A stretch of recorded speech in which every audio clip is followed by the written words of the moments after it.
Bismillahirrahmanirrahim. Assalamualaikum warahmatullahi wabarakatuh. Alhamdulillahirrahmanirrahim. Teman-teman, jumpa lagi dengan saya, Tika. Hari ini kita akan membahas tentang kuliah pertama tentang aplikasi komputer akuntansi syariah. Ya, jadi hari ini kita akan membahas tentang program matematika yang bisa kita manfaatkan di Excel yang menunjang keterampilan akuntansi kita, ya. Saya ingin ulang kembali mengapa keterampilan akuntansi sangat penting, ya. Karena teman-teman mungkin nanti bekerja di instansi syariah atau bank syariah, asuransi syariah dan lain-lain, ya. Teman-teman harus paham logika akuntansi, ya, sangat penting karena untuk memahami suatu perusahaan, biasanya kita harus paham tentang akuntansi, gitu ya. Nah, kemudian baik itu juga kalau misalnya kita punya bisnis sendiri, gitu ya. Kita harus itu wajib ya kita punya catatan atau laporan untuk evaluasi, untuk bahan evaluasi sehingga kita bisa tahu apakah kita ini perusahaan kita ataupun usaha kita ini merupakan usaha yang sehat atau tidak, itu terlihat dari catatan dan laporannya gitu ya, dari akuntansinya gitu. Nah, kemudian mungkin teman-teman juga paham ya bahwa sekarang tuh UMKM itu mendapat bantuan dan perhatian dari LSM dan dari pemerintah gitu ya. Nah, UMKM mana yang biasanya didanai gitu ya, itu pertama yang menerapkan pencatatan laporan keuangan yang bisa mereka tilai gitu ya bahwa dan dievaluasi apakah perusahaan yang didanai itu merupakan usaha yang sehat gitu ya. Itu berarti keterampilan akuntansi ini sangat penting ya.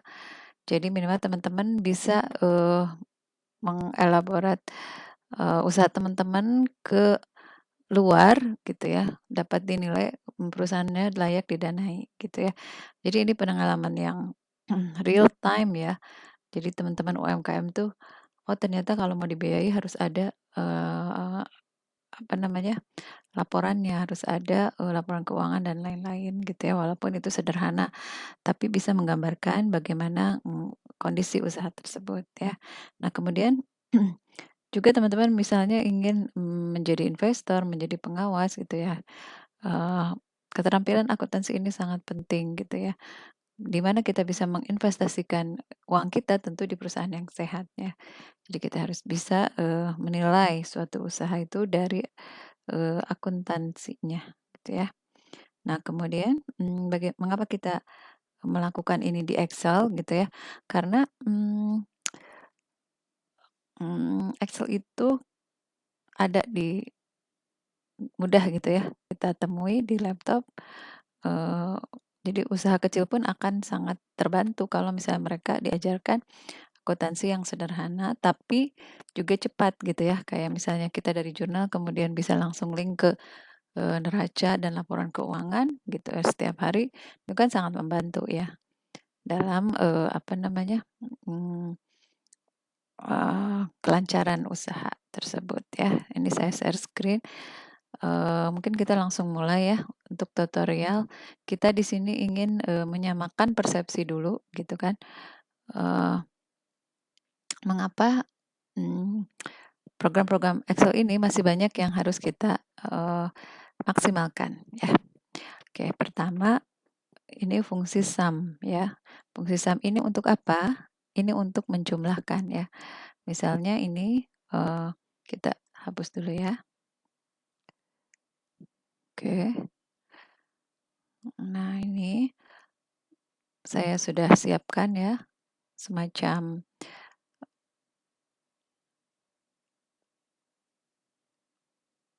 lembar kerja untuk teman-teman. Jadi nanti teman-teman tinggal tinggal sebentar saya kecilkan dulu. Tinggal mengisi Gitu ya. Jadi semacam praktikum sendiri di rumah, tapi sudah saya set gitu ya, agar teman-teman bisa langsung mengerjakan. Oke. Nah, jadi ini untuk mungkin teman-teman udah tahu ya sebagian. Jadi untuk kita pertama, misalnya ini daftar penjualan alat tulis kantor. Untuk mencari jumlah di sini, berarti kan ini unit dikali harga satuan ya. Berarti teman-teman pakai rumus perkalian antar sel. Saya kira ini nggak asing ya. Dikalikan saja ini. Oke. Kita ketemu jumlahnya. Oke. Nah, kemudian kalau misalnya satu sel udah dalam bentuk formula, maka kita bisa kopikan ke bawahnya. Oke, seperti itu ya.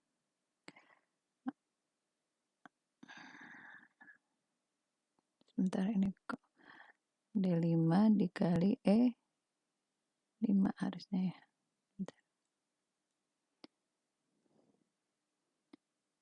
D5 dikali E6.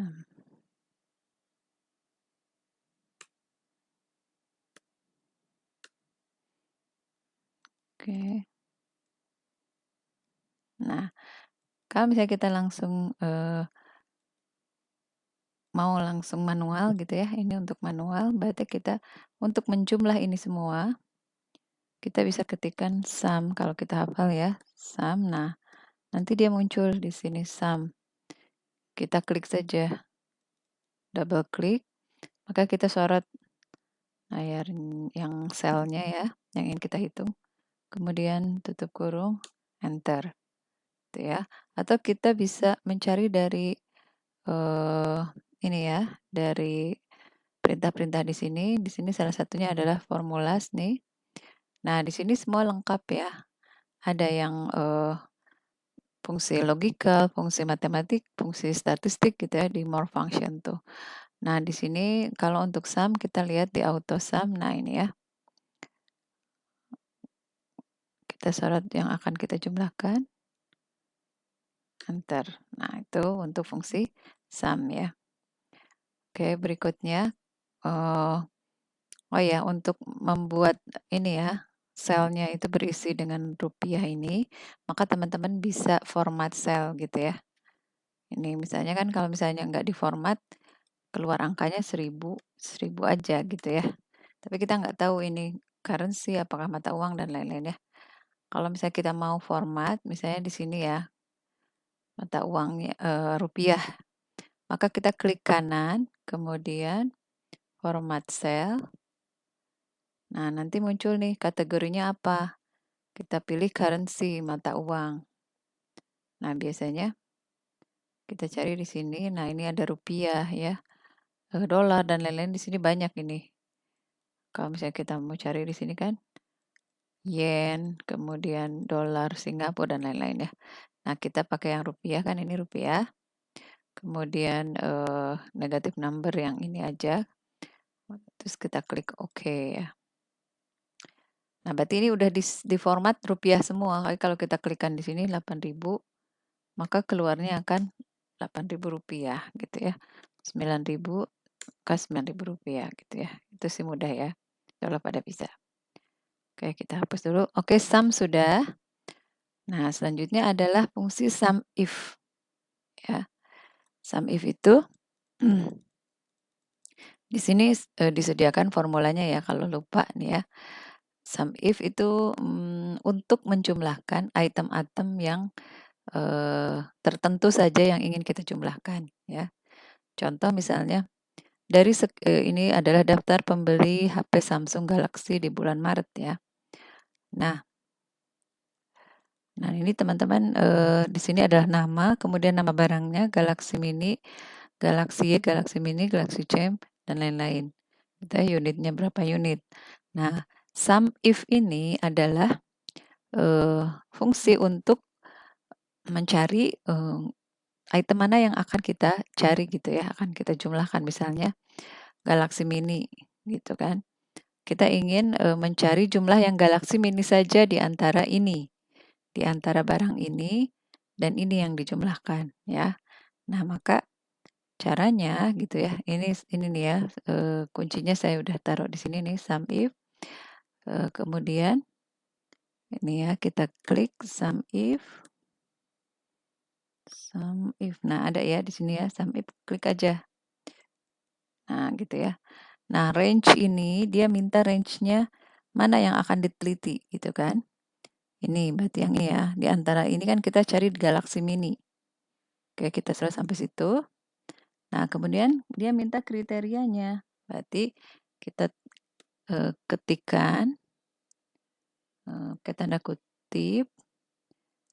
Nah, kita kerjaannya harus sama kayak yang di tabelnya ya, Galaxy Mini.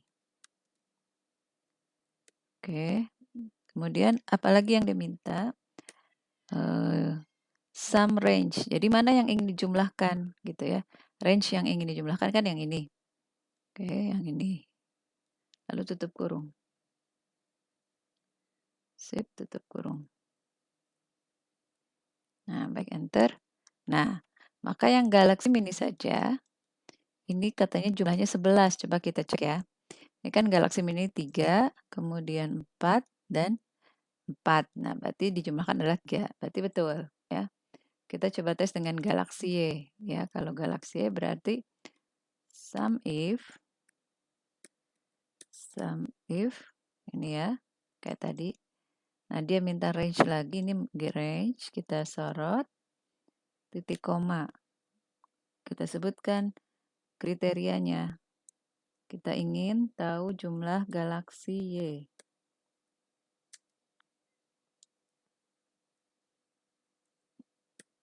Galaksi Y, kutip lagi, kemudian titik koma. Kemudian ini minta dia sum range-nya mana? Berarti sama di sini ya, cuman dia minta galaksi Y kan tadi, oke. Tutup kurung. Nah, enter. Oke. Ternyata jumlahnya 13 gitu. Nah, dari mana nih 13? Berarti 6 ditambah tuh 7. Nah, gimana kita tahu ini benar ya? Kita bisa ubah-ubah nih di sini. Misalnya galaksinya kita ubah jadi 9. Nah, otomatis dia akan berubah nih jumlahnya jadi 15. Berarti itu benar ya. Oke, berikutnya adalah fungsi statistik average, max, dan min ya. Average artinya rata-rata, max itu nilai maksimum, min itu nilai minimum. Ini pun teman-teman mudah-mudahan udah pada bisa ya. Jadi misal ini ada tabel dengan sama kayak tadi ya. Ini dapat daftar nama penjual dan barang yang terjual. Kemudian kita ingin mencari rata-rata misalnya dari sini contoh ya. Berarti kita kayak tadi kalikan dulu unit dengan harganya. Harganya ini kan. Oke, enter. Lalu kita copy ke bawah. Nah, kemudian dari sini kita tahu, kita ingin tahu berapa rata-rata penjualan dari angka-angka ini, maka kita pakai average ya. Nah, sini saya ingin tunjukkan selain kita ketik langsung average, di sini juga bisa kita cari di sini nih ya. Ini kan fungsi-fungsi semua nih. Logika, matematika, lookup and reference ya. Nah, ini saya ajarkan di sini statistical. Nah, ini statistical pun banyak di sini lebih dari 100 fungsi ya. Nah, di sini cari yang average. Nah, biasanya muncul argumen seperti ini ya. Oke, saya lihatkan ke sini ya. Berarti mana yang di sini number, ini di sini adalah mana yang ingin dirata-ratakan. Di situ sudah ada karena sudah kita range ya. Di situ sudah tersedia, tapi kalau misalnya kita ragu-ragu berarti kita range lagi nggak apa-apa. 30 sampai ini. Oke. Berarti kalau udah oke. Nah, ketemu ya harganya, angka rata-ratanya 24 juta. Jadi rata-rata penjualan misalnya gitu ya, per harinya ada 24 juta. Kemudian kita ingin cari mana nilai maksimum dan nilai minimum. Berarti kita ketikkan max atau cari dari statistik tadi. Max, kemudian ini ada ya. Klik aja di sini. Nah, sama dari sini disorot aja datanya. tutup kurung, enter. Yang min itu adalah min, sama dengan min, atau kita klik di sini. Nah, sorot juga.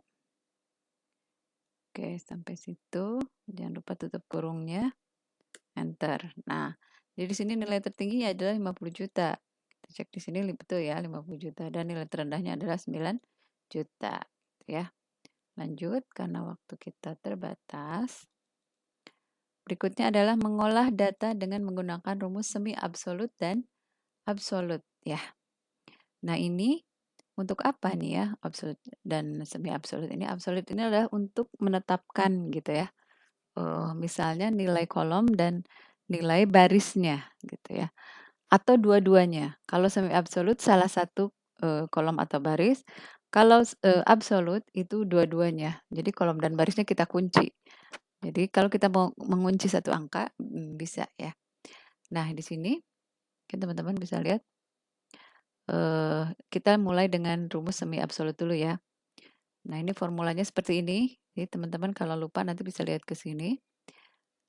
Ini adalah misal kita ingin ya mengalihkan antara ini ya, kolom yang kita absolutkan nanti adalah kolom B ini ya, jumlah barang kepada dikalikannya ke sini nih, ke baris 48 gitu ya. Nah, ini berlaku untuk semua kotak di sini.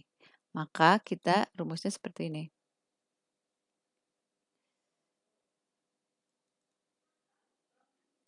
Ya, ini sama dengan ya. Nah, ini harus manual ya. Kita absolutkan apanya dulu? Kalau misalnya di samping kiri ini berarti kolomnya dulu ya. Kolomnya kita absolutkan berarti yang karena dia tetap di B ini ya. Maka ini dolar B ya kan. Nah, barisnya kita tidak absolutkan di situ ya karena dia akan berubah. Oke, 49 gitu ya. Dikali yang mana? Dikali kolom C. Nah, kolom C kan yang ini ya. Nah, kolom C-nya kan tidak diabsolutkan tapi barisnya, maka C-nya itu tetap dikali yang absolut adalah barisnya yang ke 48. Absolut itu nilai simbolnya dolar. Nah, dikali baris ke 48 ya. Oke, seperti itu.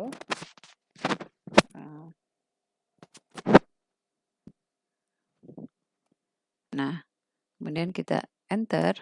Nah, akan keluarkan. Betul kan? Yang ini dikali ini. Oke, kemudian baris kedua ini 2 dikali ini gitu ya. Nah, ini dengan kita tulis rumus seperti ini langsung kita copy ya. Kalau copy kan di ujung ini ya sampai ini keluar hitam ini. Bisa ke samping dulu nih ya. Nilainya betul ya. Jadi kalau misalnya jumlah barangnya 1, harganya sekian, maka dia daftar tabelnya sekian. Nah, ini semua bisa dikopikan ke bawah. Langsung ya. Maka kita dapat tabel daftar harganya ya. Nah, seperti itu. Tuh. Tanpa harus kita mengalihkan satu-satu gitu ya. Oke, lanjut untuk absolut. Waktunya udah 18 menit ya. Oke, lanjut untuk absolut. Nah, ini formulanya adalah kita mengabsolutkan satu sel. Seperti ini ya. Misalnya ini ya. Untuk yang kita cari yang total biaya ya. Nah, total biaya itu kan sama dengan ini misalnya ada penyewa ya. Kemudian ini kira-kira sewa apa ya? Perharinya misalnya ini sewa mobil misalnya ya, kendaraan misal. Nah, Anissa menyewa kendaraannya selama 17 hari. Nah, maka total biayanya udah sama dengan ya harga perharinya. Nah, sewa perharinya kan tetap di sini ya. Nah, ini dikali bintang ya. Dikali lama sewa kan ini. Oke. Nah, itu udah betul. Tapi kalau kita kalikan ke bawah, kalau tidak kita absolutkan, maka hasilnya akan beda. Ya, misalnya ini, kita langsung copy ke bawah. Nah, hasilnya aneh-aneh kan? Karena si ini juga sel yang ini bergerak kan, gitu. Nah, jadi biar tidak gerak, maka kita absolutkan. Nih ya, absolutkan yang mana? Yang ini, C63 ini. Nah, dengan cara apa? Dengan cara kita klik dolar. Shift dolar. Kemudian 63-nya juga kita kunci, karena kan dia satu sel ya. Jadi kalau kita mengunci satu sel, maka semuanya dikunci. Dolar C, dolar 63. Nah, ini formulanya udah benar, enter. Ini sama. Kalau kita kopikan ke bawah pasti benar. Nah, oke. Karena setiap ini akan dikali ke satu sel yang ini. Gitu ya, 7 kali 150.000, 9 kali 150.000, dan seterusnya. Kita sudah absolutkan di sininya ya, nilai si apa namanya pengalinya. Oke. Nah, untuk uang muka ya, sama halnya dengan tadi. Berarti kita akan mengalihkan total biaya dikali uang muka. Uang mukanya kan 50%. Nah, maka ini yang akan kita absolutkan. Gimana caranya? Oke, sama dengan uang muka. Ini kan kita absolutkan langsung di sini. Shift dolar. Sorry, ya dolar ya. Kita munculkan simbol dolar, dolar. Oke. Nah, ini dikali dengan total biaya sini kan uang mukanya setengah dari total biaya ya. Oke. Enter. Nah, ini setengah dari ini atau ini ya. Jadi kalau si nanti tarifnya kita ganti-ganti, si ini akan ikut berubah gitu. Praktis kan? Nah, terus kita copy ke bawah. Seret. Udah dapat semuanya. Oke, sisa pembayaran. Sisa pembayaran adalah total biaya dikurangi uang muka. Bentar, kita juga copy ke sini. Seret gitu ya. Nah, kita udah ini enggak usah. Nah, kita udah ketemu lah ya. Nah, kalau suatu saat si tarif sewanya berubah 200.000 misalnya. Nah, kita kan nggak usah mengubah ini lagi. Jadi semua total bisa berubah karena si total biayanya 17 dikali 200.000 sekarang. Oke.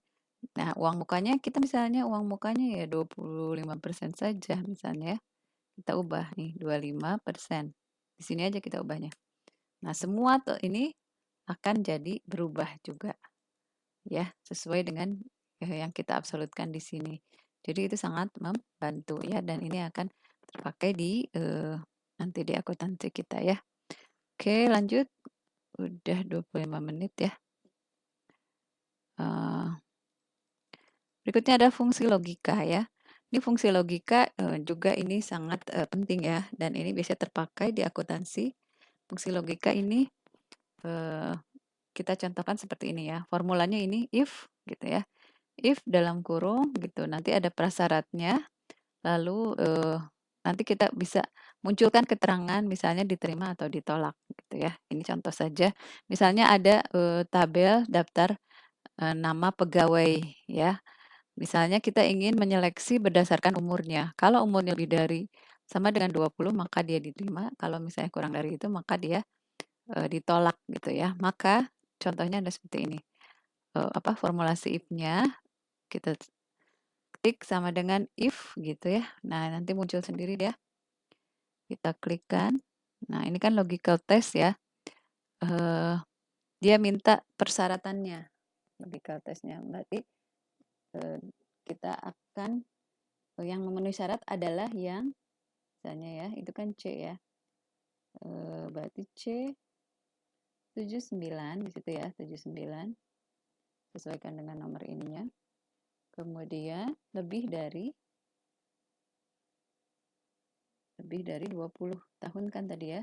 Lebih dari sama dengan misalnya ya, yang 20 juga masuk. Maka dia akan logika pertamanya dia akan diterima ya. Munculkan keterangan diterima misalnya gitu ya. Nah, kemudian itu kalau benar ya, value if true.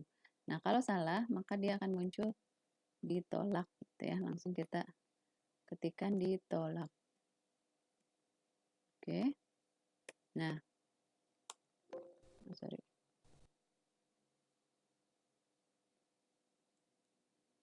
Nah, udah ya. Berarti ini ya.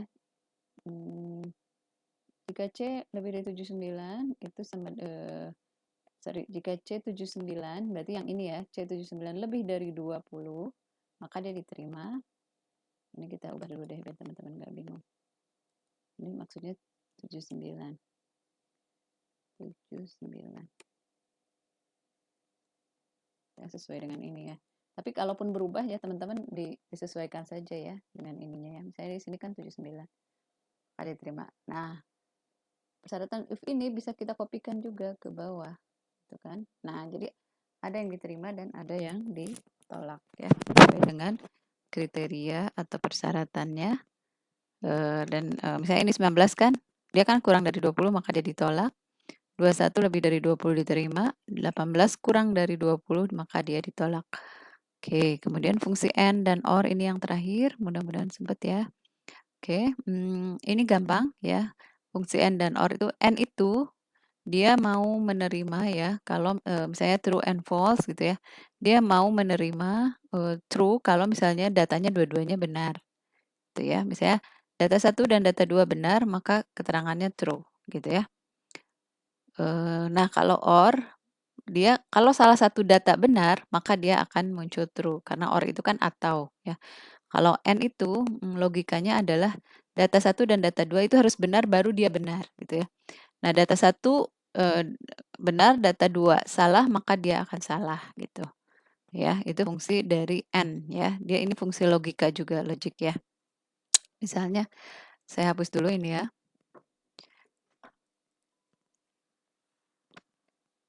Nah, ini apa namanya? Ini true kan?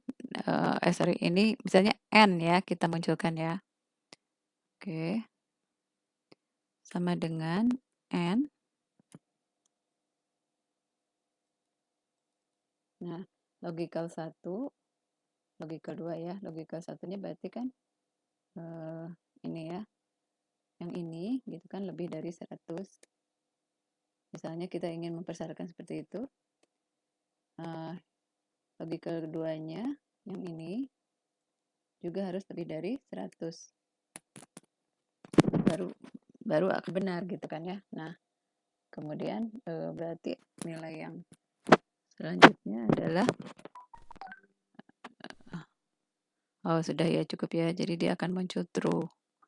Nah, kalau persyaratnya benar. Nah, gitu ya. Nah, kita kopikan ke bawah. Nah, maka ada yang false. Kenapa false? Karena salah satunya tidak masuk logika. Yang salah satunya adalah kurang dari 100 yang ini gitu ya. Nah, untuk OR sama halnya tadi ya. Untuk OR ini dia kalau dua-duanya betul, kalau salah satu betul maka dia akan betul gitu ya. Nah, ini sama. Ini OR tuh juga dia pakai persyaratan gitu ya. Untuk data pertama lebih dari 100, data kedua juga lebih dari 100. Tapi kalau misalnya salah satunya salah, maka dia akan tetap betul. Karena dia logikanya OR atau gitu ya. Baik, mungkin itu saja untuk yang bagian pertama ini. Nanti teman-teman tugasnya adalah mengerjakan sendiri latihan ini di rumah gitu ya, semacam praktikum sehingga teman-teman lancar menggunakan rumus-rumus matematika dan statistika yang akan kita gunakan di aplikasi Excel nanti ya. Baik, itu saja. Terima kasih atas perhatiannya. Wabillahi taufiq wal hidayah. Wassalamualaikum warahmatullahi wabarakatuh.